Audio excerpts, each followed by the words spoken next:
she campaigned for then president the last time on fixing the immigration crisis, right? And then she became the border czar, which since then has been denied. But we watched as she utterly failed in terms of any type of bridging, any type of relationships with the central and southern governments, even though it was touted to us that her experience would lend her able to do so. Now, the credibility has been extinguished, in my opinion, because as a Californian, I resided under her DA watch, under her senator watch, and under her AG watch, and nothing got accomplished. Well, cut to today, where under the Harris-Biden administration, we have millions of illegal immigrants throughout the country, spikes in crime, the complete and utter erosion of the safety and protection of those people that are streaming across our border. So for someone that said that they are seeking amnesty for all, compassion, care, and the humane treatment of all, that has been sorely missed as a mark under her watch. And now there's an utter denial of the crisis, the utter crisis that has plagued the states along the border and all 50 that have unfortunately suffered because of those policies and the drugs streaming across. So the notion now that all of the blame lies with a prior administration, the notion that now we should trust her to actually take up the helm and support the Border Patrol, support the states that have sued her administration for failing to protect them, it's utter hypocrisy, and it's not going to fly. Well, that's how you prosecute a case. Boom. She should know. Former federal attorney. Marie Harf, you know, it's interesting because that subject hasn't come up in any substantive way at 3 days, and now we're into our 4th day of the DNC convention.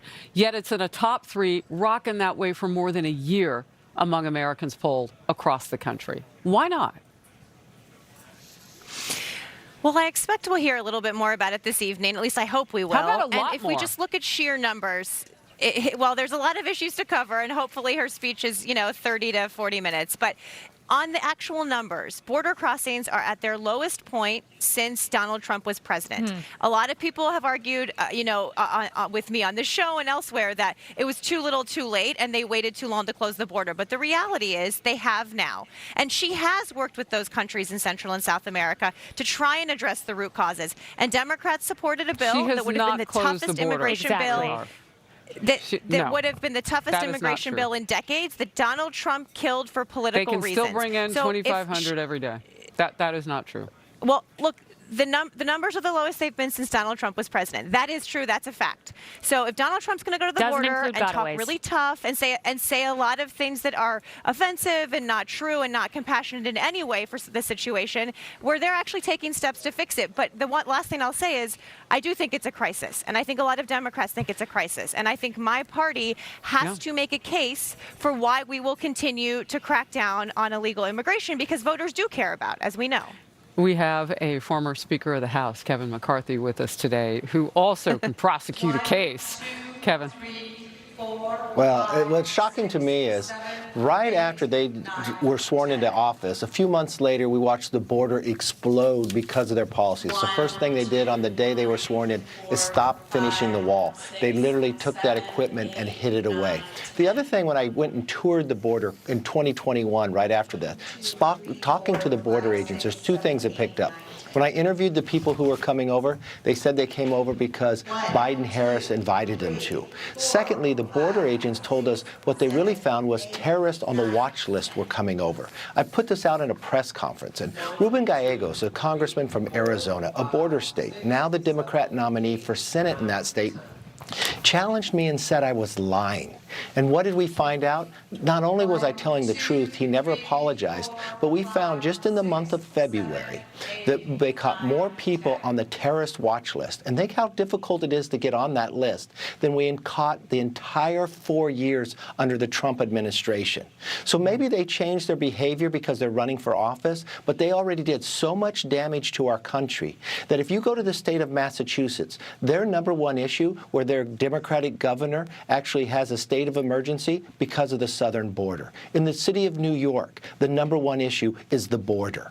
And what you're finding throughout this entire nation, if there's less money in your city and you're far from the border because they're housing people that was flown into your city unbeknownst to you the night before, and you no longer have enough money for police or the parks or for the schools, this is because Kamala Harris was the czar of the border and failed in her job.